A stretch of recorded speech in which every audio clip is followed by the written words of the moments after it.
It's time for Hostel Discourse. Here's your host, David Rohlfing. Hey everyone, welcome back to Hostel Discourse. We have a very exciting episode tonight. We'll be discussing Game of Thrones Season 7, as well as our first ever male versus female debate. You heard me right. We have two girls on tonight's episode, two hostile wives to be more specific. And the debates tonight are, which Game of Thrones house would be the best to be in? And debate number 2, who deserves the Iron Throne, Jon Snow or Daenerys Targaryen? Just a quick reminder, the time codes are in the show notes if you want to skip around to the debates or do whatever you would like there. But before we get started, let me introduce you to today's crew. First with me, my beautiful wife, Dani Rohlfing. Hi. And the other female to grace us with their presence tonight, Paige Fisher. Hi. The wife of Chris Fisher, everyone's favorite male guest, I'm sure. And back again, Cole Norman. Hello. What's going on, y'all? Howdy. And you all know him, Joe Kuiper is back. Hello again, everyone. Before we get into the Season 7 discussion, I just want to hear, when did all of you start watching Game of Thrones? What is your history? Are you a recent recruit to the show, or have you been watching it since it began? Cole, we can start with you. I am relatively recent, starting the last season. I didn't want to start it initially because I knew that there'd be a lot of seasons, and I am impatient, so I wanted to watch them all at one time. The most dedicated TV show binger I know, for sure. Yes, thank you, I guess. Well, I watched every episode in about 2.5 weeks. And when it was all finished, I went through a little stage of depression. I didn't know what to do with my life, but here we are, and I'm good. Congratulations on your accomplishment. Thank you. Paige, when did you first watch the show? I started watching the show in January of 2015. A coworker of mine watched Scandal, which I had recommended to her with the condition that I would watch one of her favorite shows, Game of Thrones. And I'm I'm true to my word when I do those type of things, which I've tried to recommend shows to other people, and they have not watched any of my shows, and I'm very bitter about it. No one ever watches Paige's shows. And it's just like this great thing that you can share with a person, and if nobody actually does it, anyway, I'm rambling. But I did it, and honestly, it was tough because, as all of you guys know, the first few seasons of Game of Thrones is really rough. Like, they don't reward the viewers at all. It's just filled with terrible things. You get numb over time to it all. But it was good. It was worth it. They've really rewarded us the past few seasons, and I'm glad to say that I'm a fan. Paige, I will say that you are the one who brought me to Gossip Girl, the greatest show known to man. You did watch one of my shows. Okay. I watched Great British Baking Show because of you, so there's one too. Here's my real friends. We're here for you. And I watched The Bachelor because of you. No, not really. Not really. Joe, I think I know your answer because we watched it together freshman year in the dorm, but when did you start watching? And I know you've also read some of the books at least, so what's your background? Yeah, I don't want to be that guy, but I read the books before it was cool. I read the books probably when this was probably like 7 or 8 years ago. So a few years before the actual season started. And then I didn't start watching initially, mostly because it was extremely graphic, and as a young child, that's not acceptable. But as I got older, I was like, well, why not give it a shot? And then, I started watching it probably around freshman year, I assume, and been watching ever since. And Dani, I know the answer, but why don't you go ahead anyways? I started watching last February-ish, 2016. with one of my roommates. David told me I wouldn't like it, so I was very hesitant to start it. It was really, it got a bad rap for being graphic and violent, and I was pretty shocked at first. But yeah, as Paige would say, you get numb to it, so I absolutely love it now, and I'm so glad I watch it. But yeah, I started last year, and it took me like a year to get through the first 4 seasons, and then this summer, we watched 5 and 6 super fast, and then like just in time for 7. We binged like season 5.5 to 6 in like a weekend, so that was pretty great. Those are easy seasons to binge. The first few are just like, it's rough, man. It just is disappointing. They hurt you. You can't trust anybody. I still have like trust issues for Game of Thrones. I did not think that last episode was going to end the way it did, because I was just like, surely they won't give us a happy ending. But yep. We'll see. I know. That's a good transition into season 7 talk. Just a heads up, we will be talking spoilers, all spoilers, so if you haven't watched it yet, I don't know why you haven't, but steal somebody's HBO Go account and go watch it, because we'll be talking spoilers. So, you mentioned other seasons. Did you like season 7? How did it compare to the other seasons? Whoever wants to go first may. I definitely loved it. This was by far their best, production. They just killed it with obviously the dragons and with the big fight scenes and everything. But it was way too fast. And everything was rushed. All the plot lines are rushed. The characters, they got us where they needed to go, but it just felt like they were just trying to do a big setup real quick. And I don't really know the politics behind HBO, but I don't know why it was only a 7-episode season. Yeah, that was annoying. So one of my favorite scenes was when Daenerys, obviously, I think I cried or got chills or both, when she, rides in to save Jon and everyone when they're, fighting the White Walkers. And David and I talked about that, he literally sent a raven, and then it was, 5 minutes later she was there. It just didn't seem like a realistic... I mean, I know that the dragons fly fast, but for a raven to fly that far that quickly, it just... I don't know, seemed unrealistic. So I agree with that. The timing just seemed off. Yeah, I definitely noticed the timing as well, but I mean, do you think that we're just used to the slow timing of the other seasons? If every season covered this much story, would we be complaining about how fast the season was? I don't know. Originally, I thought, it was a little weird that they could pretty much teleport wherever they were going, and they didn't show any of the travel, but looking back on it, I mean, I kind of like it more than the slower seasons. So much happened, so much story, and they cut out a lot of the slower parts of travel from the previous seasons. Yeah, I mean, I agree. The pace of this was way better than the other seasons. There was a lot of action. The dragons finally were able to see in action. But, I mean, with the way that the show was created, it's almost awkward with how much was done. The first seasons were so slow, which, I mean, I liked how they really got everything in there. You got to see all the details and really get to know the characters, which I really appreciated. And I really did like this season, but I just think it just kind of flowed way different than the last few seasons. And I understand that it was going away from the book. I understand that HBO only has so many more episodes that they can produce. But, I mean, I guess the purist at heart in me wasn't crazy about that idea. But it was still good. Yeah, I really liked it. I'll kind of tell some of the things I didn't like about it. I think that it lacked some of the surprise elements from prior seasons. Like season 6, that battle scene was just the most epic battle scene of all time.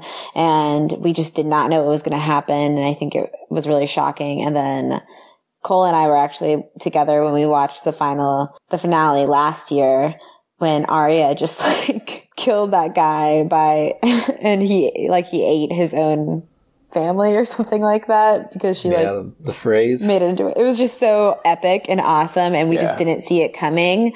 And I kept waiting. I kept bracing myself for that this season. And I just didn't feel like there was, other than that one ship that attacked, that one night scene battle of the ships, there wasn't a lot of surprises. And it was I kept bracing myself for it. And then something good happened, which was great. But it's not it's like not what I expect from Game of Thrones. You want like a little bit of heartbreak. Yeah, that's so true. Did everybody else know that Jon Snow was not going to die when he was surrounded by all the White Walkers? Yeah, because Jon Snow already died. Like, Yeah. I'm not even worried about him dying anymore. Yeah, old news. Same. I agree with you. The only unpredictable thing that happened this season for me was the dragon turning into a White Walker, which is a great surprise, but compared to the other seasons, a lot less, or a lot more predictability in what happened. Actually, a friend of mine predicted that. A friend of mine predicted that was going to happen, so it wasn't even a shock to me because it was like a theory that I had heard. For me, the biggest surprise was Ed Sheeran's cameo appearance at the beginning. Yes. I mean, what the heck? Yeah. I did not like that. Yeah, that just took me straight out of the show. Yeah. I was like, oh, I'm just hanging out in America with Ed Sheeran here. People didn't need to be as mean to him, though. He had to delete his Twitter afterwards. Good. Like, it's fine. I mean, if I had a chance to go on Game of Thrones and I was a famous person, I would definitely take it. So I don't blame him, but it's just, I wish they wouldn't have done it. Also, John's uncle saving him and then just like not trying at all to survive. Can we like, did you guys think that too? It just seemed ridiculous. Yeah, they could have both fit on that horse. Yeah. Yeah. To me, after reading the books, like Benjen Stark is one of the most interesting characters because he's like out beyond the wall. He's half dead. No one knows why. The only explanation we get is he's just, I don't know. You don't even get an explanation. And then they just kill him off. And it's like, oh, he was literally just a plot device to get Jon Snow to safety. Like that was stupid. Bran Stark. Bran, yeah. Yeah, and Bran. So like he saved 2 Starks and that's it. Yeah. We've pointed out some of the downfalls of the season. What were your guys' favorite scenes from this season? I want to say the sex scene, but they kind of ruined it. Oh. While they... Incestual. No, I was like pumped. I think that was what I was most looking forward to in this season. I was like, they're going to bone. It's happening. And I'm pumped. And then they had to ruin it by revealing to us that she's his aunt. Did you know? It's like, couldn't they just have done that later and let us enjoy the moment? That's true. But everyone's so pumped about his butt. And I heard, I think from you, David, that it's not even his butt. It's like an actor that like filled in. Yeah. Oh my gosh, that's amazing. Wow. Okay, I just ruined it though because I was supposed to say something that I liked and I said something that I didn't like again. Man, I'm negative Nancy tonight. Yeah, I'll give the best scene from the whole season for me was for sure the loot train battle. When the Dothraki and Daenerys on her dragon attack the Lannister train, I watched it again, and it's so cool. Like It is so good. Battle of the Bastards, I think will be my all-time favorite as far as like intense, realistic battles go, TV or movies to this point. But this battle was so awesome. The shots of the dragon coming in for the first time, going over the water and creating the ripples in the water. It was so awesome. And you could tell they used practical effects for all of the fire. I read somewhere that it was the most men that have been lit on fire to film any movie or TV show ever simultaneously. And it really shows in the special effects because half of them are real besides the dragon. The fire's real. So that was my favorite scene from this season. Yeah, that was amazing. That was my favorite scene as well, David. I think I'm about to say what you're going to say, Paige. I wouldn't say this is my favorite scene, but the meaningless battle between Arya and Brienne was pretty awesome. Just because Arya's been fighting for forever, or been training for forever, and Brienne's just this absolute incredible fighter, warrior. And Arya surprisingly wins. And I thought it was pretty awesome. That was a good one. I wasn't a huge fan of Arya the past, I don't know, season or two, but that scene definitely shows like how much of a badass she is and how much she learned from the assassins she was with. Because if she can beat her, she can beat anyone, potentially. Hopefully. And I really liked how they like surprised us at the end and had Sansa and Arya team up against Littlefinger. That was a surprise, and it was pretty epic. We finally saw them like loving each other. Littlefinger sucks. So glad that happened. Mine, I was going to say, was basically a 3-way tie between the loot crate that David said and then the scene that you just mentioned where they killed Peter Baelish. And then also the sex scene was my third, but the Peter Baelish scene was awesome just because like, I'll go back to the sex scene, but the Peter Baelish stuff was awesome because like the whole time you were thinking, at least I was, that like Arya is just getting outwitted by this guy who's been doing this for years. And then in the end you find out like Arya was actually in charge, and it just shows like how much she's learned, even more I think than the fight scene with Brienne. Like she's just evolved into something else, and that was awesome. And then the sex scene I thought was one of the most well executed scenes in the whole show, with like the overlay of Bran narrating while they like show it. Like there was just, it was the most Game of Thrones moment, I think. Like they didn't kill anyone off, but it was something where you didn't want it to happen, but you want it to happen. And like, I don't know, it just seemed very Game of Thrones to me. Yeah. Yeah. I did think it was weird how Sam just appeared out of nowhere and was like, oh, and they connected the dots at the exact same time. We're like, all right, you guys sped that up a little too much. I saw a funny meme that was like, Sam knocks, and then Bran says, who is it? It's like, Bran, you're supposed to know everything. You should know who's like knocking on the door. Who is it? The three-eyed raven. Yeah. No, that's me. I'm the three-eyed raven. Okay, I have to talk about mine. So I absolutely loved the power trip. I don't know, when Daenerys rode in on her dragon and she was like late for the meeting. She's just like, yeah, I'm in charge. You're all waiting for me. Like, I loved that. I got that was chills awesome. when she did that. And this wasn't like my favorite, but it was a good surprise because we've been talking about how this season has lacked that. But when the Tyrell, the old grandma, says that she's the one who killed Joffrey, I was like, oh, like that was really good. Yeah, that was good. Just the surprise. She's such a badass. Poor Yeah. Jamie. Jamie is trying to kill her off nicely by giving her poison, and she just shoves it back down his throat by telling him that. I feel like Jamie's kind of a pussy, but I would agree since he's stuck with Cersei this long, but he's finally learned. Yeah, but he left her. Yeah. I think. yeah, hopefully. Jamie's one of my favorite characters, but I would 100% agree that he's a wimp. Yeah. He Totally. sucks. I hope him and Brienne, something happens. Me too. I would love that. I'm the only one who doesn't think Jamie's a wimp. No, I love Jamie. I love Jamie. I I love him too. He's one of my favorite characters, but Well, I definitely don't think he's a wimp. well, I do. I don't think he's wimp. I think he's kind.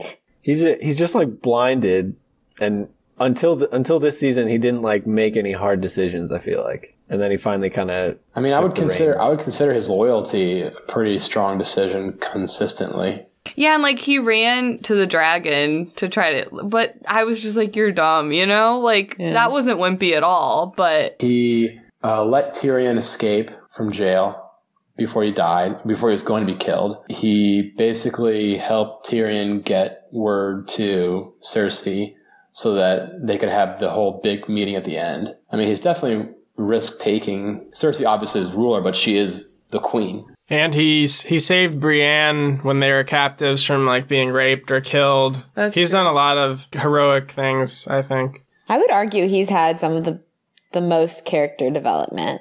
Definitely. Apart from like Daenerys. I mean, yeah, the first episode, he pushed Bran out of the wall. Yeah. I think he and the Hound are like the best redemption stories for sure. Yeah. Both of them like came a long way. Also, someone was saying that I listened to, and they were like, "What's going to happen when Jamie and Bran meet up?" Like, you know, because if Jamie is going to Winterfell, he's going to be like, "Oh, hey, remember that time I shoved you out a window?" oh my gosh. Luckily, Bran is like a emo vegetable now. He's like, hello, Jamie. Nice to see you. I know everything. Yeah, I hate Bran now. Bran. I knew you were going to push me out of the window. I knew it. I know everything.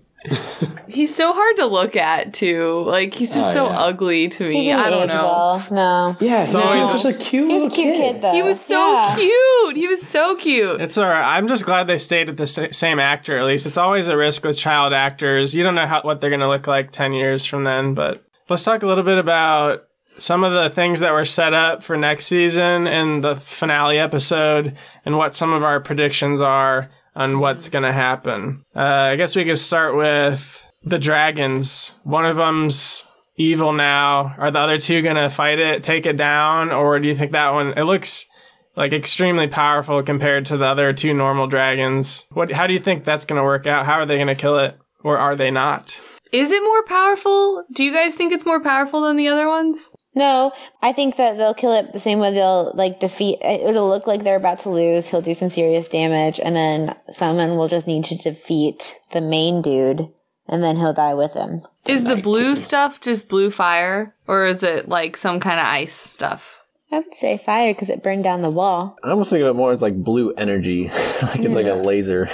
Because when it hit the wall, it didn't really look like it was melting anything. It just kind of like powered through it. I don't know, but yeah, it's definitely up for interpretation. So Sam met up with Bran in the finale episode. I think they're going to be a really strong team next season because Sam is like the scholar, can look everything up, can actually make Bran a little useful maybe by communicating a little bit more.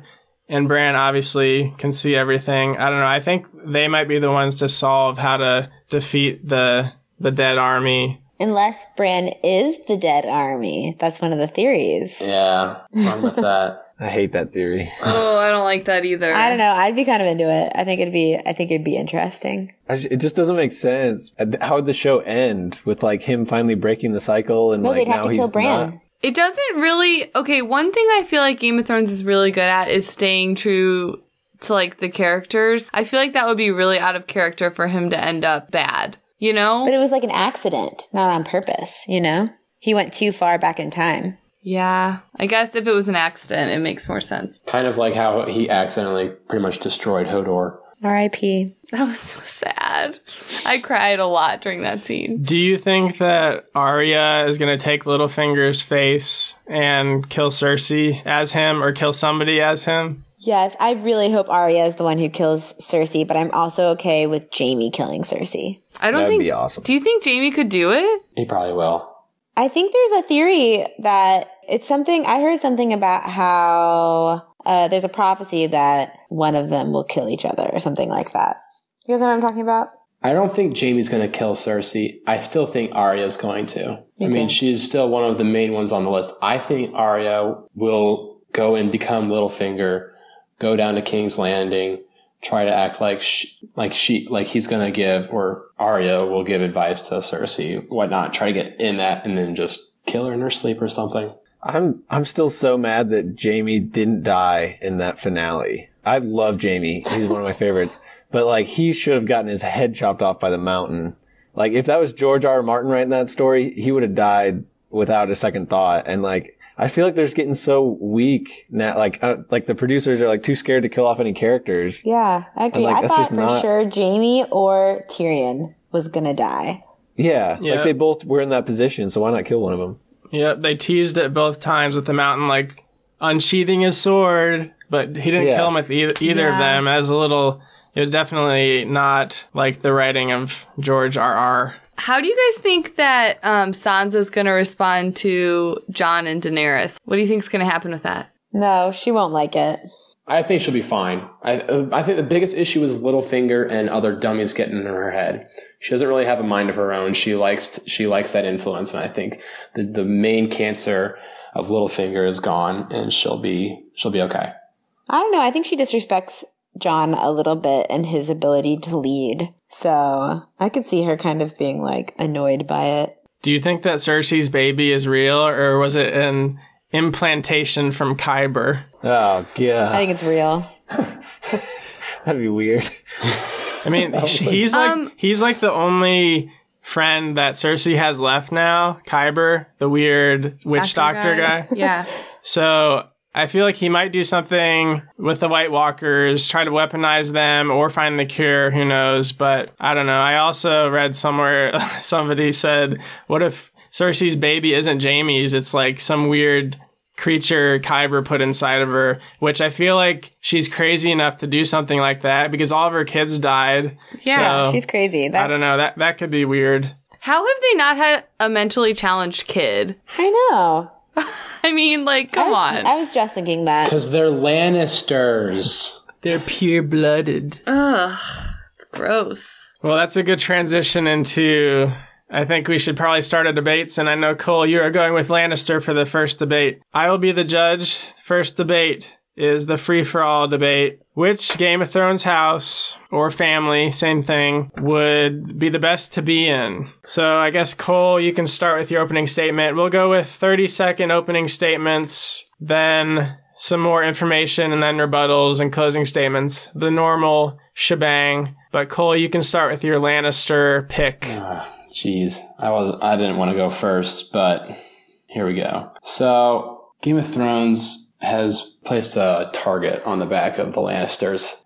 They are, the bad guys. We all know it. Everybody hates them. We are directed by the film and the books to hate the Lannisters. I compare the Lannisters to the Slytherins, where you're supposed to hate them, but really, they're the freaking best. Everybody wants to be a Slytherin. Everybody wants to be a Lannister. And whoever doesn't want to be a Lannister is either lying to you or doesn't really know Game of Thrones. And I'll tell you why later on. All right. Joe, why don't you go next? If the Lannisters are the Slytherins, then the Tyrells are the Ravenclaws. And everyone likes the Ravenclaws. Everyone wants to be that smart guy in the corner that doesn't get a lot of screen time, but is one of the greatest houses. The Tyrells basically are the wealthiest of the houses by the end, until they get robbed, obviously, but they're still very wealthy. They have the richest lands. They have the nicest lands, and they've kind of stayed out of the fighting for the most part, until the end, where basically they got run over by the Lannisters. But I don't care about having some group that's super good at fighting. I want a place that I would love to live in, and a group that I would love to live in, because Westeros is either going to get run over by the Night King or switch to a democracy, and I like the Tyrells in that situation. I would like to rebut the Ravenclaw comparison. We have not gotten to rebuttals yet, so I will go with Dani for your intro. Okay, well, if we're continuing the Harry Potter analogies, I got this one from Paige. Anyways, the House of Stark is obviously the Gryffindors, because that's the house that everyone really wants to be in. And if we're being honest, this competition is really only between Cole and I, because the Lannisters and the Starks are the best. So I'm just going to throw that out there. Yeah, Gryffindor, Slytherin. Gryffindor and Slytherin. So the rest are I'm whatever. interested to hear what you guys have to say, but I will leave it at that. The Starks are super loyal, and I know that I want to be a part of their family. And they have direwolves, but I'll get into that later. Okay, Paige, your intro, no rebuttals yet. Okay, but I will say that there's no way that House Tyrell is Ravenclaw. They are the Hufflepuffs because they are kind and sweet and funny. No. But House Martell, I would call the Ravenclaws because they are fierce and they have never been conquered. I have many supporting facts to back that up. I'd also like to say that they are the only kingdom that really has positions of power for women, that's legal. And, because of that, they have a very equal society, and they're very loyal. They're fierce. They're beautiful. I think they're the best. They're who I would want to be a part of. All right, Cole, what are your rebuttals to the other choices? At least your first couple you thought of. I'll start by saying why mine's the best. So let's be honest. Everybody wants a good credit rating on Credit Karma, do they not? Everybody is looking for good credit. If you want to buy anything in this world, if you want to buy a house, you want to buy a car, you have to have good credit. Nobody has credit like the Lannisters. They pay their debts. Especially with the Iron Bank. Oh my goodness, yes. You want that in a house. I do not want to be living in a place where there's poverty or where there's issues with the Iron Bank. I want stability. Nobody has stability like the Lannisters. Nobody's as strong as the Lannisters either. I will also say that the Lannisters are by far the smartest. We'll start with this. Tywin, the father of Cersei, Jaime, and Tyrion. At 18 years old, he was the youngest hand of the king in the history of Westeros. Jaime was the youngest knight appointed to the king's god at 15. Cersei was a queen at 18. And even Tyrion, he was tasked with managing the sewer system in Castle Rock, which he not only fixed, but re-engineered to get to work perfectly. So they're very clever. You saw Tyrion was able to get out of several situations and dying from his own family. Obviously, would you still want to be a Lannister if you were Tyrion? See, that's a different story. Same with Jon Snow. he was a bastard and everybody hated him. I mean, the way that this world works, if you're a bastard or if you're an imp, then you're going to be persecuted regardless. So I tend to take that out of question. Okay. Also, I know we all hate how Jaime and Cersei have a thing. Yes, it's gross. But what family is not perfect? I mean, we all have our flaws, some more ethically challenged than others. But that is a big reason why everybody hates the Lannisters. But I mean, come on. Jaime, gorgeous guy. Cersei, a gorgeous guy. Even Tywin. I just want to point out that your sister's on this podcast and she is a gorgeous girl. So you said it. Audience, if you did not know, Paige Fisher is the sister of Cole Norman. What a reveal. Yes. And like I said, no family is perfect. Everybody has their flaws. The incest of Jaime and Cersei is a sample of that. But I mean, we all have our problems. Big picture, the Lannisters are a much bigger family than just those two. I love the wealth. I love the power. I love the loyalty to the family. And honestly, they're just the most consistent family of all. They don't overreact to things and make irrational decisions like the Starks do. I'll get into that rebuttal later. But they're very loyal. They're the head of, the land right now, and they're doing what they can without everybody ruining it. Team Lannister for the win. Joe, we'll move on to you. What do you got for the Tyrells? The Tyrells, like I said, the Ravenclaws, are the greatest house because they are, first of all, run by extremely smart people, and they're honestly the most normal people out of everyone here. The Starks are just nutjob loyal people who just make foolish mistakes. And are way too noble for their own good, and it's cost most of them their lives. The Martells are the opposite end of the spectrum, and they'll stab anybody in the back because they would sooner put a knife to somebody's throat than reason with them. And the Lannisters in the same way are just run by crazy people who want as much power as possible. The Tyrells are run by Olenna Tyrell, who may be interested in taking over the throne via her daughter Marjorie, but she's very straightforward about it, and I think everyone who watches the show really enjoys Olenna and her ideas on life. And it's sad that they all end up dead, but at the end of the day, I would rather be part of a family with dead leadership than horrible leadership. Subjective. Very good. Paige, the Martells. Okay, so as I mentioned previously, they are the only house that has never truly been conquered. Aegon the Conqueror, I might have pronounced that wrong, brought 6 of the 7 kingdoms into submission during his reign. They had 2 separate campaigns to capture Dorne, ended in failure for the Targaryens, so they were not... I think at one point the Targaryens defeated them briefly, but it lasted half of a summer, and then they overthrew them and killed the king of the Targaryens. This is my history that I looked up in case you guys didn't know. Who's your source? The internet. One of their best defenses is their natural geography. They're surrounded by deserts, mountains, and the sea. And basically there's no such thing as a sneak attack. And so they have a smaller army, but because of that, that's one of the reasons why they're so powerful.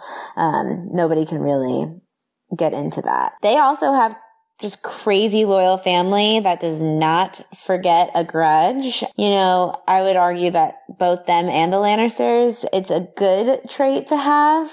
They're very loyal, but also it got them into a lot of trouble because if they had just kind of forgotten about it, maybe all their kids would be alive.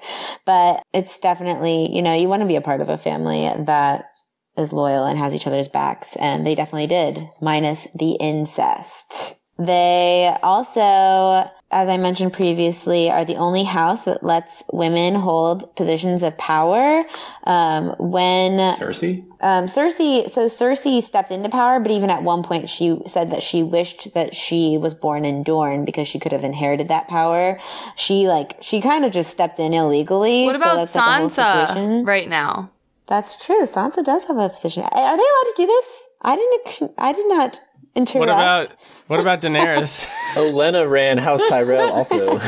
Whatever. They're the only ones who are legally allowed to. The others are kind of messing with stuff right now. But legally, it's always been in history that they're allowed to. They don't even have any titles. They just have prince and princess. You can't have queen or lady or anything like that. It's prince, princess, bam. They were even defeated by a woman. Princess Nymeria was the one who defeated and made Dorne what it is today. So because of that, there's a lot of equality, which I love. And it's just a good city, just a good place to be. It's beautiful. The kingdom is beautiful. And just people can't really mess with them. So I would definitely say they're the best. Oh, also their theme is, or their banner is sigil. Unbent, unbowed, unbroken, because they're the best. You raped her! You killed her! I forget the third thing. Oberon. R.I.P. All right, Dani. All right. Stark is obviously the best. So I was going to make this interesting. I was going to go with Lannister originally, but I just couldn't sell my soul like that because the truth is I would want to be a Stark. I'm a huge animal lover. Everybody knows that. They have these dire wolves that protect them, and that's like the coolest thing ever. I feel they are the most loyal family. Everyone has mentioned that, but the Lannisters, Tyrion's now working with Daenerys. The Dorns, I don't even know, they're dead. The Tyrells are dead, so who cares about them? Anyways, I feel like the Starks, I don't know, they're a super tight-knit family, and yeah, the mom and the dad died because they were willing to stick up for what was right. They're also one of the oldest lines in nobility. Their descent stretches back 8,000 years, and they were around before the Targaryen invasion. So I don't like the cold weather, but I would be willing to sacrifice it for some really killer furs. Still have my fashion. They do have money as well. They make it through hunting and other things. So that's why I think Stark's the best. All right. Open season for rebuttals. I would like to rebut Cole's argument that the Lannisters are clever and smart because they got good jobs at a young age. That's like any rich kid that automatically gets an amazing position because their parents hooked them up. It's not being clever. It's just being a spoiled brat. Agreed. The Lannisters are the Trumps of the world. Just came into wealth. Yes.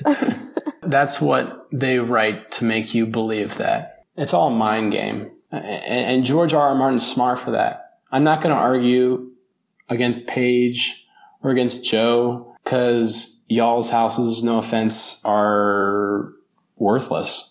The Starks... Well, you guys know Martell is going to be alive at the end of this, but Cersei is not. Here's the thing. They all died already. All the Martells are dead. No, they're not. Alaria If you is do still not alive. see them die in this show, they are not dead. And that mom kissed her daughter, but we did not see her die. She is alive. You know it. I don't know dead. it. I don't believe She's it. dead. Then We why don't don't we see see them someone- anymore? Oh, it's because that they're not happens. It's gonna be a important. surprise. They're not an important part of the Nope, storyline. it's gonna be a surprise. It's gonna come back. It's gonna be epic. But that's like true of all shows. If you don't see them die, they're alive. To me, the Martells, the Dorne girls, are just like a little bit annoying too. Like they just go around like geek geek, like with their little whips, and they think they're like so badass. But I don't know. I can appreciate like a woman fighting and in power, but that's where Arya comes into play because she is like an actual badass.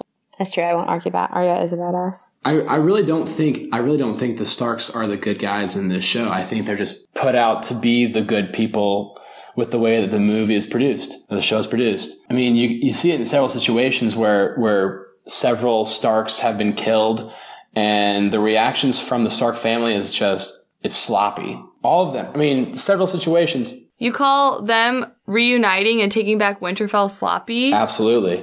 And here's what I have to say. There were several different revolts that the Starks have, and all of the revolts are completely in the interest of their family and their revenge, not in the interest of Winterfell. I mean, when they leave the north to parade towards fighting the Greyjoys and the Boltons. They completely leave the north. They leave the wall open, not open, but a potential for attack. But they leave the wall protected by the Night's Watch. But well, but they're the backups of the Night Watch. Is my point. I mean, if they're gone, the north is completely open. And they left to go down and fought. They brought 10,000, plus soldiers down there just to fight to their death, all for a little revenge. Everything. The red wedding happened. No, all to take back what was theirs. What was theirs, but not what was Winterfell's. See, they're a family, and you can appreciate their loyalty for the family, but they're rulers, and they leave their posts for their own little revenge. I mean, Arya's whole scenario, she is obsessed with revenge. She says before bed all the names of people she's going to kill, but what's the big picture? I mean, at least the Lannisters are the picture of revenge. Like, they're, Paige and Joe can back me up on this. I mean, they live to get revenge. How? That's they already true. have it. And they're so blinded by their own revenge that they end up destroying themselves in the process. Yeah, perfect example. What is Cersei going to do, with the White Walkers?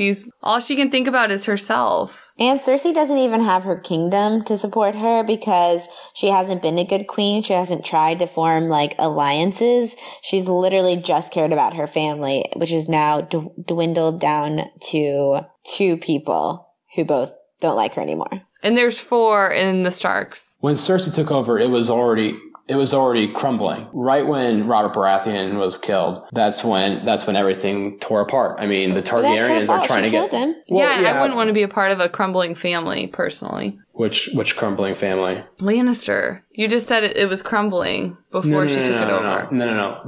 The unity of all the lands was already crumbling before she took over. Because of them. It always has been. No, it happened when what's his face? The Mad King Targaryen. The Mad King destroyed all the lands and basically left the Lannisters to rule after Robert Baratheon was killed. Here's my argument. If the Lannisters hadn't messed things up, we knew that I think the Lannisters are the ones who started all this shit. They had to get rid of Robert. They started messing with the Martells, obviously messed with the Tyrells, obviously messed with the Starks. Before that, they were all joined together under the rule of Robert Baratheon. The only enemy was the Targaryens who were coming. Everything was already messed up by the Mad King. That's when all of the anarchy happened. But after that, Robert was in charge and all of those kingdoms were united. Then the Targaryens were on their way to come back and claim their throne. But all of those, I just finished the 2nd episode with Chris, who just started watching it. And Ned Stark literally tells Robert Baratheon, when the Targaryens come, we will stop them. And they were all going to fight together against whatever, Daenerys' brother, if he was successful with the Dothrakis. But, now none of them are obviously going to protect that throne other than Cersei. So I would say the Lannisters are the ones who messed everything up. I think it's too big for that. But Joe, you go on. Okay, I have 2 points for each of you. We'll start off with my boys, the Lannisters. So first off, led by horrible people. If anyone wants a history lesson, look up Reigns of Castamere and you'll find out just how horrible the Lannisters are. It's basically a history thing. They did horrible things to a family. And they'll stab anybody in the back. They stabbed Robert in the back. They stabbed the Targaryens in the back when they were in rule. They'll stab anybody in the back. And by the end of the show, they're all going to be dead except Tyrion. And he's hardly a Targaryen or a Lannister at all. The Starks, first off, the Bannermen betrayed the Starks. The Boltons turned on them, and the Greyjoys, who were raised there, also turned on them. Theon stabbed him in the back. And Ned Stark may be so noble, but what we just found out in the last episode was that he actually knew the truth about Lyanna and Rhaegar being actually married, which means he knew that Robert Robert's rebellion was built on a lie, and he just caved into the whims of his friend Robert and basically was like, yeah, I'll do that. So he's not quite as noble as you might think he is. Yep. And then we get to the Martells, who live in a horrible landscape. No one wants to live in the desert. You pull 10 people in the Sahara, and 9 of them will say they wish they lived somewhere else. And they're also kind of evil people. They use poison and little assassin tactics, and no one really likes that. But if you want the Tyrells, they have the most beautiful landscape. They have Old Town, which is home to the Citadel, with all the maesters. And if I want to live in a place, I want to be in a place where there's a giant power vacuum because no one's in charge and I can rise up through the ranks. I'll let you respond and give your closing statements in a bit, but answer this question in under a minute each. If you were in your chosen family, what would a day in the life look like for you? Why would it be good to actually be in that family? All the stuff that goes on and all the drama with all the other families, that doesn't matter most of your life, but what matters is your daily life. So what does that look like in your family? I'll start if no one else wants to. So Tyrells are well known for their beautiful pasture lands and farmlands. So if I was a farm worker, that would be the worst case scenario, and it would be a beautiful landscape to live in. Farthest thing from the north with the exception of Dorne, but not a desert. So I don't have to worry about White Walkers, don't have to worry about snow. And basically I just get to live out my day in the most beautiful country in Westeros. I will go next. I would probably be like a warrior princess. So I'd be training. I would have it sounds like, if this is pre them all dying, okay?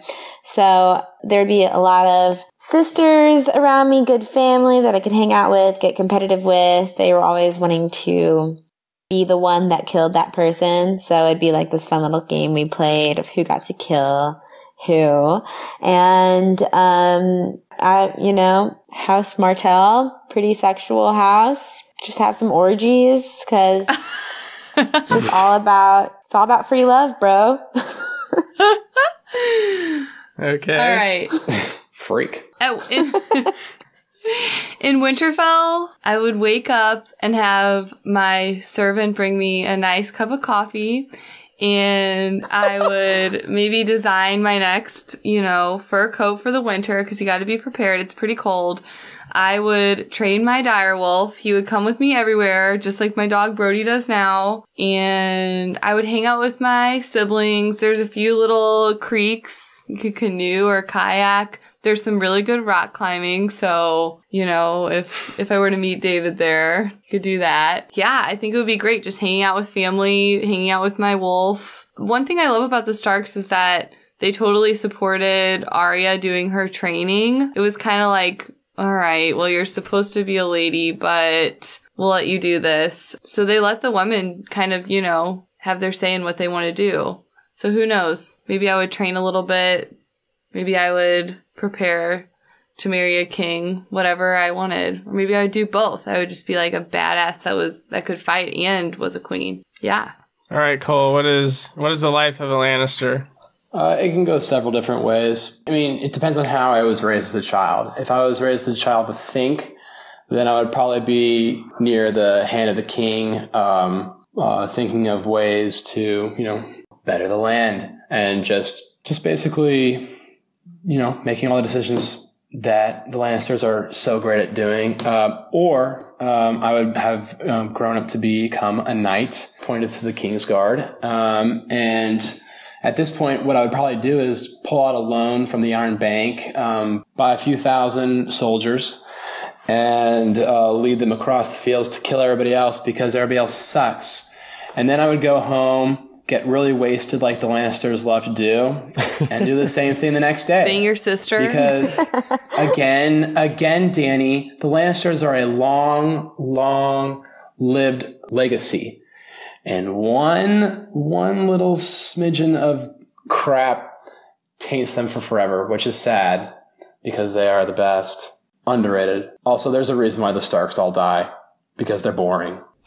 There's more Starks left than Lannisters. More consistent characters have lived with the Lannisters. I think I've made up my decision. I think those work as final statements, unless anybody has a last-minute defense to those jabs that Joe gave previously. Nope. Okay. Great arguments, everybody. There's a clear winner in my book. This person, I'll just say, Joe, you won. The Tyrells. Surprise. Which I didn't think starting out that was the winning answer. But, I mean, Joe's argument that they're the most normal out of all the families is pretty true. Like, they live in a beautiful place far from the wall. It's not a desert. It's more lush than Dorne. And you just have more of a normal life than the other families. He talked about how they're smart and strategic and they watch out for their own family. They don't do anything too crazy like the other families have and stab other people. Well, they stab the Lannisters in the back, but they're evil, so that's okay in my book. And I just think you could have the most normal, fun life as a Tyrell, and I think Joe argued that well. And nobody gave anything to say otherwise of how the Tyrells were the wrong choice. Everyone focused on taking down the other ones, and nobody really took down the Tyrell argument. So that is why you're the winner, Joe. Yeah, I didn't even think it was viable option. I would say they're all dead, so that's what makes them weak. Power vacuum. Yeah, me you too. Can rise I will up. also say that all your other points were valid, and if I was to choose a family, I would probably choose theirs because it was nice. But It is nice. Also, weak Marjorie's and dead. like pretty hot, you know? She's Yeah. a fox. No. You don't like Marjorie? No, I didn't. I didn't trust her. Wow. Oh. Oh, and you trust Cersei? Well, she got I definitely blown don't up. trust Cersei. Hey, I'm Team Lannister, but Cersei sucks. I mean, I'm not going to lie. Everybody has their flaws in a family. All right, great job, Joe. You're the winner of debate number 1. Good job, Joe. Thank you. I won't congratulate. And now the first 2v2 male versus female debate. Who deserves the Iron Throne, Jon Snow or Daenerys Targaryen? Paige and Dani are going for Daenerys, obviously, and Cole and Joe are going for Jon Snow. So Johnny boy. we'll go with a similar format. Aegon, my boy. You can choose whoever gives the opening statement of about 30 seconds. But Joe, you have to go first because you're the winner. So you or Cole can start. I'm just going to start out by saying that what Cole and I are going to show you guys is that, number one, Jon Snow, first off, deserves the throne because he is the rightful heir, as we have recently learned. And secondly, he most earned the throne based on his behaviors in the previous seasons. He is one of the most noble people. He's been proven to be a great leader. And I think that in general, he would make the better ruler of Westeros just based on personality. Oh, Daenerys is the obvious choice because she actually wants to be the queen.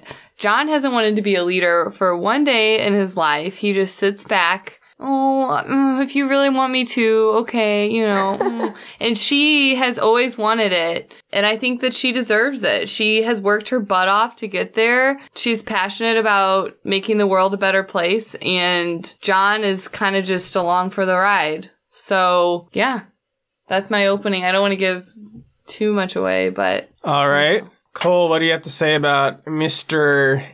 Jon, better known as... Aegon. Aegon, yes, thanks. I kind of want to start with just the way that Daenerys and Jon Snow were put about, in their lives. Jon Snow grew up knowing he was a bastard and continually beaten down for it. He was already initially on guard, playing the defense game, trying to just live his life and not get in anybody's way. That's what he was told to do. That's what he did. So when it came time for him to rule, I mean, you've grown up not anticipating to do anything. It's kind of like a culture shock in a way. So I think it's respectable to understand that he is not really anticipating it. And also, Daenerys, congrats. You've got 3 dragons. You can do whatever the hell you want. It doesn't matter what, if anybody has anything to say against you, you can just take him down with 3 dragons. So she was given that. If she didn't have those 3 dragons, would she be alive? I don't know. Well put. All right, Paige. Paige, you want to take that? Okay. I'm going to address the points that were made against Daenerys. The argument that, Jon grew up as a bastard and therefore, just wasn't really ready, wasn't really expecting it, wasn't anticipating was the word that Cole used. Daenerys was a woman. She was not supposed to rule.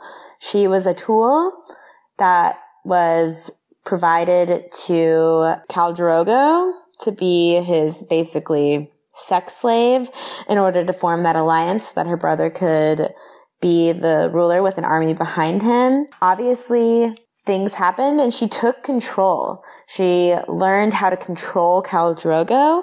She learned how to become strong. She learned how to fight. She learned the language and she took control. She wasn't like, it was given to her and she was like, oh no, I don't know what I'm going to do. And then people were like, oh, you should rule. And then she stepped into it. No, she made it happen. And she was given the dragon eggs that were stones, but they've been stones for like hundreds of years. She was the one who stepped into the fire and birthed them basically. So she brought those dragons to life. She became their mother. She tamed them and they're an asset to her. So what? You can't just say that that's something that was given to her. She also obviously continually grew her army by defeating cities, but she didn't get that army because she defeated them and then took them as captives. She gave them the choice. And that love and respect that she showed to them is why she has so many people that are so loyal to her and this amazing army behind her. I'm not saying that Jon doesn't have that, but it's much smaller and less strategic than Daenerys. Woo! Word. Very nice. All right, the floor is open to all of you. Continue to prove your side. I would like to draw a few comparisons first. Dani and Jon both grew up with horrible childhoods. Jon was basically hated by his mother who thought he was the offspring of someone else. And Dani was brought up by an evil brother. And they both just had a rough time. They both got, Dani probably did have it worse getting sold off, obviously. And Jon was sent off to the wall. No, Jon chose to go to the wall. I would like to say that. Well, it was either that or live as a hated person by his mother. And then they both kind of made very important decisions. Dani in the event of freeing the slaves and Jon in the event of bringing the wildlings south, which was probably the biggest decision he made and very impactful on the war to come. And it basically saved a lot of people and it was the most unpopular decision he made. And Jon actually died for that decision and luckily was brought back to life. Bless his soul. And the important thing about Jon though is that twice in the show and in the books, he was elected to power. Once as the King of the North and once as Lord Commander of the Night Watch, which just shows how much people appreciate him. Dani kind of took power over by herself via dragons and force, but Jon was a person who was actually elected to power. Ooh. Okay. Yeah. I would like to argue my points now. Yeah, Jon Snow did die, but Daenerys was raped, captured, burned, but the fire didn't affect her. And she lost her child, which is one of the hardest things for a woman to go through. And while Jon was definitely elected by the people, he's never wanted it. Who deserves it more? Like someone who doesn't want it or someone who does? I feel like it's very obvious that Daenerys would win because she's always wanted it. Jon doesn't seem as ambitious to her as me. He seems like he would be perfectly content sitting back and letting his wife rule, which I think is a really admirable quality. A lot of men probably wouldn't be comfortable with that, and I think that he would. The other thing that makes her the right choice is that she has always talked about breaking the wheel of power, and Jon is the rightful heir, but she would break that by being a woman and taking that over. So, I don't know. I feel like she would be the best option. And Jon died. Daenerys has not died. Honestly, yeah. I'm not a fan of people thinking that Jon Snow does not want it. If Jon Snow did not want it, he wouldn't travel all the way down to Daenerys, risk his life, and ask for their armies to come up south. He wouldn't risk going across the wall again to capture a White Walker to bring it down to Cersei for proof. He's the most loyal person. He's the most caring for his people. He cares about surviving. He has led all of this to happen, and he was able to get even Daenerys to agree with him. I don't understand the argument that he doesn't want it. If he didn't want it, he wouldn't have done any of that. He would have just stayed and been like, he didn't do that because he wanted to be king. He did that because he didn't want all of humanity to die. But that's what I'm saying. That's what you want. That's what you want in a ruler, though. You want somebody who who leads the people for survival. I mean, that's what they're fighting for, and he's doing all of that. Okay, but that's a whole different argument. Use that as an argument for why he wants it. Yeah, I would agree. He doesn't. He doesn't. I would say he didn't just do it for humanity. He did it because it's the right thing to do. Like, he wouldn't even lie to Cersei. He bent the knee to Daenerys. And he wouldn't even lie to her in the final scene because he didn't want to do the wrong thing. And I would argue that any person who's going to have that much power, it doesn't necessarily mean that they have to be a good person. It means that they have to be a good leader. And I think that Daenerys would be a better leader than Jon Snow. I also, especially in today's world, we see our rulers obsessed with power and obsessed with getting more power. And we're seeing that with Daenerys. As her dragons grow, she becomes a little more impulsive. That whole battle with basically the Lannister army, the dragons completely destroyed all of it, which I'm fine with. But then, the execution of those soldiers. I mean, a lot of her decisions are impulsive. Because she's power thirsty. We're taught, maybe not taught, but we see in history that the leaders have a lot of power and they use that to excess. Power is a good thing, but it is also very dangerous in a leader because they become obsessed. She is the blood of the Mad King. And we're seeing some of that happen in this season, especially. So is Jon. Jon is part of it, but we haven't seen any of that yet. I mean, when that happens, then we'll talk. You want a leader who is for the people, who will do what's right for the land. I see that completely in Jon, and I've seen more flaws in Daenerys this season than him. I will definitely agree with you that Daenerys is impulsive. They addressed that the very last episode. Being impulsive is not always necessarily bad. In fact, it's sometimes good because you can react quickly to things. And in a setting like a war, that is a very strong thing that you need to have. And Jon simply doesn't have it. But the other thing is it can be something that's bad and it can be a weakness, and she's aware of it. And Tyrion literally brought that up last episode and said she's aware of it, and that's why she has me. She has checks and balances. She put that into place in her government. Jon doesn't even have any checks and balances. In fact, he could use someone that's a little bit more impulsive. He was being told not to go down south to Daenerys, not to leave the north. And that's what he was told to do it, and he did. Which is also weak because they were scared. Well, yeah. Wouldn't she be scared if the White Walkers were that close? He made that decision by himself, even though he was told by others not to. So again, I don't think you can make that argument. I feel like that's kind of the same argument that you were making about Daenerys. Like, she does things sometimes impulsively. Well, Jon didn't consult anyone. It didn't matter what anyone thought. He was going to go whether they liked it or not. But his impulse was to save. Daenerys' impulse was to kill. Both are completely plenty different. Of times her impulse was to save. Look at the slaves. Yes, I know. Oh, and absolutely. She's always given people a choice. And, I mean, Jon bent the knee. Like, he is her queen. He said, "You're my queen." Like, I feel like who deserves it? She didn't bend the knee to him, like. I would say Jon bending the knee is actually one of the more humble acts he could have done. And it showed his wisdom in knowing that, like, he is king of the north, might not help win this war, but if he does what he has to do, it could. And he's just a very, practical, I'm going to do what it takes to save my people, to save the world. And that's the kind of ruler I think Westeros needs right now. It's like what Jamie said. This isn't a battle of, houses and, who could, be the most political or whatever. It's who can get things done. And Jon's proven time and time again that he can. He brought the wildlings south. He bent the knee when he needed to, which I think is a plus in that category. And he's willing to risk his life. He literally died in order to save everyone, and he has the legitimate claim to the throne. Nobody has brought families and houses together like Jon has. He brought wildlings together. I would argue that Jon bent the knee not because of his brain, but because of something else. Oh, touche.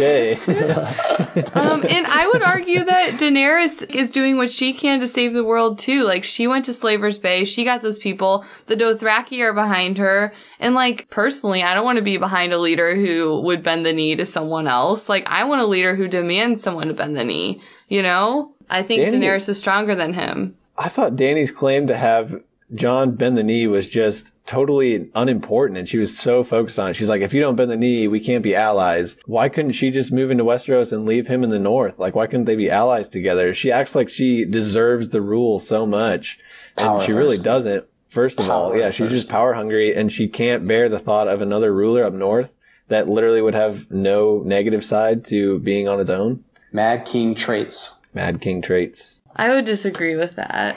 I would still say, I mean, maybe that's an argument and something to consider, but it doesn't mean that she shouldn't be the ruler of the Iron Throne.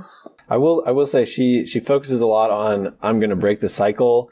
And one of the times that she says that is after she's like, no, we're not going to execute these men by beheading them. We're going to burn them alive. Like, that was her idea of breaking the cycle, which to me just seems not very different and probably worse. Joe and Cole, do you have a defense against their saying that Jon, the fact that he hasn't chosen to be in power, that's going to be a bad thing on him if he is on the throne? That he doesn't want it enough? I'm not convinced that he doesn't want the throne. I think he doesn't care right now. He bent the knee, though. He bent the knee, and he literally said he didn't want to be the king of the north. I don't think he cares. Listen, the way that everybody's looking at this thing is so different. Daenerys is looking at just power, ruling everybody. I mean, nobody knows other than Jon what's coming for them. He doesn't care about power right now. He doesn't care. It doesn't matter to him. He just wants to not die. So I don't want to make the argument that he doesn't want the throne. I think he wants to live. And then we'll talk about the throne after that happens. The question is, who deserves the throne more, though? And that answer to that question is Daenerys. Well, Jon does, because now he's a Targaryen, so... But so is Daenerys. Yeah, but Jon has a better claim. If you're going to use the Targaryen argument, then I think that the obvious choice is Daenerys of who deserves it more because of her desire. Okay, also, the dragons are an asset. Whether we like it or not, whether they were a gift or not, that's huge. Who else has them? Jon does not have them. He might be a Targaryen, but, that's a huge asset to her. It's an asset. I wouldn't stake it as a reason why someone should be a ruler. People are often rulers based on their armies and how strong they are. I mean, yeah, because of war. Yeah, and that's a huge But we're thing. not talking about who has the power to do it. We're talking about who deserves it. But you have to have the power behind you to be a leader. You have to have that world power. Yeah. Jon is going to ride one of those dragons, and if he doesn't ride one next season, I will write a strongly worded email to HBO. It's going to happen. He already rode one. Well, and I'm all for that. I'm all for Jon being on a dragon next to Daenerys when she's the queen. Yep, there's my husband. I'd be okay if the season ended with both of them ruling together. However, I don't think that will happen. I think that Daenerys will die, and then Jon will just... Okay, I guess I'll step into the throne in honor of her. Because he deserves it. Honestly, can I say one more thing? I know the question is who deserves it, and they've both been through a lot, but Paige and I talked about this, and I'll say it again. She was raped, she was captured, and she lost her baby. Jon was a bastard, so what? He was protected in Winterfell. A lot of people in America have been treated very similarly to that, and that really sucks, and obviously that's a huge issue, but in no way does that make those people deserve to be president of the United States. Absolutely not. It's very sad. No, but she overcame that stuff. Yeah, it wasn't Everybody just overcomes. give me a free meal, give me the Iron Throne for free. It was I've been through all of this and I overcame it and I learned all these languages and I have these dragons and I got this army behind me. What has Jon done? He died and then he came back. I mean, he was completely neglected by everybody. Nobody respected him. He was By who? very He was supported not. by the rest of his family and his dad. Well, just a couple of his half-brothers and Ned. His mother didn't And hate him. Daenerys had no one. And even his brothers, they were still you're going to have to go to the White Wall. He chose to go to the White Wall. I literally just watched episode 1, and he was like, I want to go. And they were like, are you sure? You won't be able to have sex. And he was like, I want to go. But he did anyway, am I right? Okay, let's wrap this puppy up. So, final 30-second statements. Only one of you can take it for your side. Since Dani just talked a while about Daenerys, Joe, why don't you give us your final statement on Jon? First off, Jon Snow most deserves the throne. He has the best claim, and I think that's well respected in Westeros. Secondly, he deserves it because he was elected to power twice, and he has proven that he will do anything in order to save people. He's a very practical leader, and I think that's more necessary right now than Daenerys just, loving everybody or whatever. All right. Paige or Dani? It doesn't matter. Paige, I'll decide. You go. Okay, so Daenerys clearly deserves to be on the Iron Throne. We've been building up to it. Everybody's been rooting for her. Everybody wants it, and she deserves it. She is a Targaryen. She's been fighting for it. She's slowly been coming into power, more and more so, because she made it happen. She, and as far as being elected, she defeated a city, freed the slaves, allowed them to make the choice, and they elected her to be their queen, and then they followed her. So she was also elected into, not into a position, but she was elected to lead their army, and because of that, it grew. So because of that, she has become incredibly strong. She's a force to not be reckoned with. And, at the end of the day, she wants it. Jon does not. I want a ruler that wants to be there and does everything to make it the absolute best position that they can make it by putting, the best people around themselves to be their checks and balances, to be strategic in war, to be powerful. That's the person I want to elect and rule the world of Westeros. Wow. This is a very, very close debate. Is it? It is. I thought of one more thing, but I'm not allowed to say it anyway. You are not. Wow, great points, great rebuttals. Jon is a humble leader. He's elected to power more so than Daenerys was. Daenerys wants the throne. She does have the respect of the people who follow her. She's a loving leader, but can be strict when she needs to be. Man. They both came from terrible situations. Jon was killed. She was raped and abused by her family. Captured and burned and lost her baby. She did lose a baby. From your arguments, the winner is Daenerys. Woo! Yes! Thank you. Boo! I knew it's the more boring decision because obviously she is, but I appreciate you really rewarding our arguments, which were better. I thought it was You want me to explain myself? Please, for the love of God. I feel like Daenerys, they talked about this. She's aware of her flaws. She picks people around her to help her make her decisions. I feel like that it kind of negates some of her negative leadership qualities. Jon obviously cares about the world, maybe even more than Daenerys does as a whole. But as a leader, I feel like Daenerys was the winner of the debate. So that's my decision. It was a hard one. Congratulations, Paige and Dani. Yay. Like I'd want Jon to be my dad. I wouldn't want Daenerys to be my mom. She'd be a scary mom. Well, I think I would want her to be my mom. My mom was like kind of scary sometimes, and she was a great mom. I'd want her to be my aunt. You know what I'm saying? Just kidding. That's weird. Yeah. That was hilarious. All right. Before we close out, very quick, each person, what do you think the last shot of the last season is going to be? I'll go first. I think it's going to be something low-key, like two characters like in a pub. I don't know, like Bronn and somebody just like having some witty one-liner and then it cuts off. Joe, what do you think? I wanted to say a White Walker sitting on the Iron Throne, but what I'm actually going to go with is I want Jon and Daenerys standing up there and in front of the Iron Throne, and in front of them is a ballot box, and as they open it, it ends, and you don't know who got elected. Nice. Paige, what do you think? Democracy in Westeros. Okay, so I think the final scene is going to be all happy. They're going to defeat the White Walkers. Somebody good is going to get the Iron Throne, and everything's going to seem good. And then they're going to zoom out and probably like span up to the north, and we're going to just be like watching some cool things happen. And then all of a sudden, we're going to see this flash of a dead face. and it's going to be a new White Walker, and then it's going to be like, boom. And then it's like, it's not over.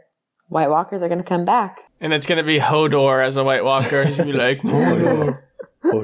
It's going to be something. They're going to leave a cliffhanger so that we're like, no. Nice. Dani, what do you think? I was thinking it's either going to end Daenerys and Jon getting married or like having a little baby. That's just like what I can hope for. Do you guys really think they're both going to be alive at the end? Well, I mean, Jon's going to. Yeah, I think Jon will. I feel like Daenerys, she's pretty powerful. She has her dragons. She might go down with one of her dragons or something. I don't know. I just don't think they're going to make it that happy. I actually think Jon would be the one to die. He's going to like sacrifice himself or something. Yeah, and then Dani's going to be pregnant with his son or daughter. Ooh, I feel love like that. Like the show has a lot of like very like women empowering stuff, so I could see them ending with Dani in charge as opposed to Jon. Yeah. All right, Cole, what's the last shot of the final season? Yeah, I think it's going to be, they beat the White Walkers. They're all in harmony.